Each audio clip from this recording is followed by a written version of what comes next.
Draftstars crew, we kick it off with a beauty, and that's the Tigs up against the Dragons. And in the outside backs, you really want to be looking at probably Dream Bull, actually. Spoke about him last week as a bit of a cut price kind of option for you, and he came out and absolutely dominated with a 58. So he's the clear guy on the list. I think Tyrell Sloan can come out. He has so much talent, and this could be a week where he really shows that off. And obviously, Zach Lomax is the consistent guy on this list, so a mixture between those three wins out, I believe. And in the halves hookers, it's probably Ben Hunt, to be honest with you, if you want to go for it, just because Wakeham's up in price now. Jacob Little is the cheaper option, I think, that could do probably a solid job for you. Api Coruscant just continues to not score well. In the forwards, really up top is where you want to look at. Obviously, Sean Blaw's gone up to 15k here. So, a little bit out of the range. I'd say he could definitely score well, but we don't know the minutes that he's going to get, which is frustrating. And Billy Burns is your cheap guy on that list. I'm not sure if Dan Russell will start. I think Jack Bird likely comes into that position and Russell off the bench. And if that's the case, avoid him. But Billy Burns is your guy 100% in that one. Moving to the second game, Warriors-Raiders, going to be a nice close one, I believe, with both these teams in firmly entrenched in the top 8. And in the outside backs, really, it's a really tough one, to be honest with you. Seb Chris at 10,100. He had one good score last week, but I don't know if he can keep that up. Rocco Berry is really good, but again, can he keep that up there? He hasn't scored well really all year apart from that. So I think you need to go up top with someone like Timoko as a best option here, and then maybe get a decent score out of like a Montoya and Albert Hopewadi. These types of plays here in the mid-range would be my general opinion there. Obviously, Dallin and Chance can do a good job as well. They're not that expensive.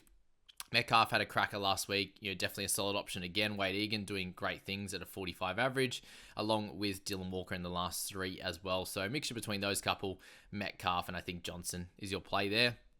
And then you're looking to the forwards here, and Adam Fanua-Blake, a massive score last week. And I think Corey Horsburgh is probably going to be your guy. Had a good break, all of these Raiders forwards, and I think Corey's going to continue to get those big minutes. Unsure on Tapani, just with Josh Papali'i back in this one. Marata Niokore is there, but 37. It's an average for him that's not super exciting. Hudson Young at 16.5. I think he gets a little bit of value there, averaging 53 in his last 3 as well. And then any lower than that, Bunty Afoa at just over 10k will do a job for you, that's for sure. We'll go to the third game there, and that's Payne Haas and his squad there, the Broncos, and he's obviously going to be a nice pickup, returning from his injury, his ankle injury. I don't think it'll stop him too much. Cam Murray's in there going to do his thing. Still fairly expensive, and really you probably get a little bit more out of guys like Hame Sele, Davida Totola, both a little bit cheaper. They can do a good job, and Brendan Piakura, who scored really well last year, he'll be able to go over for 30 odd points pretty comfortably there. We'll go to halves hookers now, and it's Adam Reynolds that's up top. It's Damien Cook. He's fairly cheap now at 18 too, so I definitely think you could slot him in there. Ilias is averaging 52.5, obviously with a few of the guys out, so he can definitely do a job as well for you. I wouldn't be looking anywhere else in that section. Reece Walsh returns, and I think this is going to be a very exciting matchup for him, and also Latrell Mitchell. So I think Latrell's a little bit cheap there at 17.1. I'd have him as a purchase in this game over someone like Farnworth for sure. And if you do want to go cheaper, it's really hard to get any of Milne or Arthur's scores. It doesn't really excite me. Selman Cobbo, definitely someone you could look at, and then Campbell Graham on his return as well. So that's that game. Move to Titans Roosters.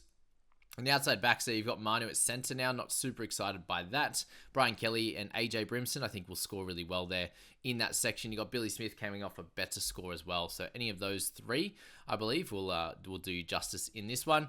In halves hookers, I think you've still got Tanner Boyd up there at 17.3, doing a really solid, consistent job, averaging 50. You've got Sandon Smith, 31 last week, but I think he'll improve on that score there for sure. So 12.9. He's a good pickup. It's a very worrying sign about Turpin with the 30 minutes, but if we get any news that he's going to play bigger minutes, then he'll be a pickup as well. Forwards here. So Cleese Haas didn't have one of his best games. I think it's Aaron Clark's season now, 10.5k. Obviously a 48 and a 36, the 2 games before the last one. Tino being out, I think, is going to help him with his minutes, and we know what he can do if he gets those minutes. If Jacob Arlick stays on the bench, then maybe he could be a play for sort of 30, 40. He did get 50 minutes and score a 60 in his first game there in the NRL, so if he gets his chance, he'll be good to have as well. So there's a couple of the mainstays. Obviously, some of the top dogs up top as well that could do a job for you. Knights and Titans. So outside backs, it's, Kalen Ponga show, it's a Greg Marzu show. Dane Gagai is back along with Bradman Best, all scoring super well. But how are they going to go against the Storm juggernaut? I am not exactly sure. And again, it's one of those ones where Xavier Coates, Remus Smith are all really solid options. Remus hasn't missed a 30 since 6 rounds ago. So he's a consistent guy at a tad over 10k that could do a job for you there for sure. But yeah, Bradman Best, he's probably the cheapest, most consistent guy here. Has a 97 and a 65 in his game in the last 6. So look in that range, I think, if you want to go for one of those nice guys. Okay, Cameron Munster, 70 is the average. 62 last week, was solid without being absolutely spectacular. That's probably the play I'd be going for. I'd go for Cammy Munster in this one. And then you could look at Phoenix Crossland. He's been really consistent. 40 is his lowest score the last 4. So lock him into your side as well. And then you're looking here at the forwards. And Tyson Frizzell been super consistent, averaging 60 his last 3 as well. 53 for the season. I think he's someone that 18.7, it's really not too extra expensive. Fitzgibbon averaging 48 for the year. I think at 14.4, it's a must-have.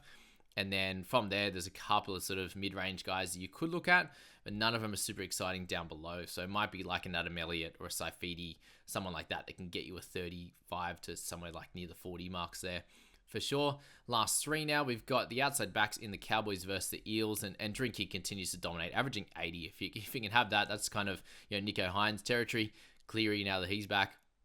And we'll play in the next couple. But yeah, Drinky, great option. Val Holmes, super consistent as well. Simonson, a little bit of a lower score last week. They went a little bit more right with Penasini getting some more ball. Obviously, that right side's a little bit stronger now that Moses is back. So that's something to look at with that right side, with the center and the winger there. Semi Valemei, a very strong scorer at the moment. Same with Murray Taulagi. So one of those guys will do fine as well. I think it'll be a fairly close game, that one.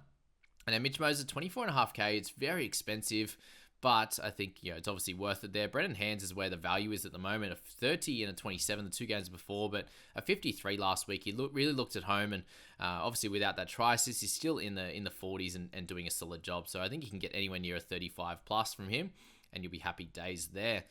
Forwards, obviously the cheaper guys. You got Jordan McLean and Cohen Hess, both averaging really, really well, 35 and 39. But just remember, guys, that you've got Ruben Cotter, who hasn't played big minutes. You've got Offie Ogden, who can do a job at 9k, guys. But yeah, if you're looking at someone like Cotter, who is a little bit more cheaper there, 14.70, should be a lot cheaper based on how his form is.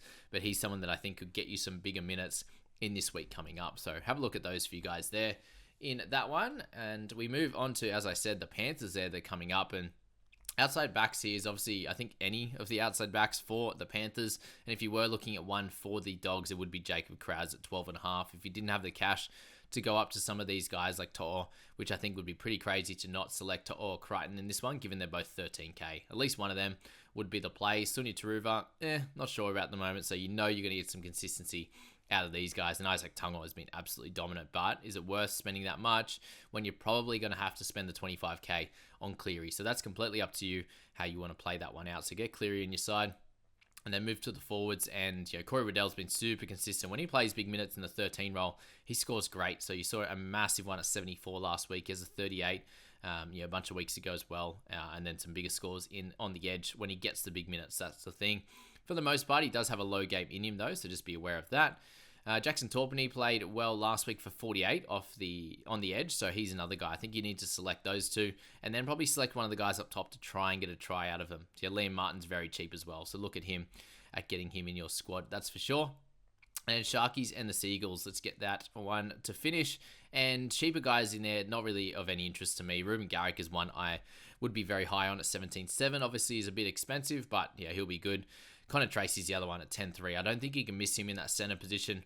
He's going to have to be really important for this side for them to do well and actually win this game. So chuck Connor in there as well over someone like Ronaldo, who's more expensive and has been really, really bad, crazily enough. Nico Hines at 26 and 26.8 is very, very expensive. I think Braden Trindle is where you'll get your value at 11.5. He should be able to get you a 35 plus pretty consistently. We saw what he did there when he had the halfback position and that number on his back. But with Hines, I think that they will split it a little bit. But Braden just has some skill and he'll be able to set up Connor Tracy and Ronaldo for some tries, I think, in this one if they can play well. So you really don't have much to lose at 11.5. And then the last section here, the forwards, you want to look at guys like, Sipley's been dropped, surprisingly. Finucane comes back. You've got Cam McInnes into the bench now. So not super excited on that. You got Jesse Colquhoun. If he gets the start there come game day, then he should be in most people's sides. Be able to get you you'd likely think 50 minutes. It could be the low at 30, but I think it's worth the risk in that one.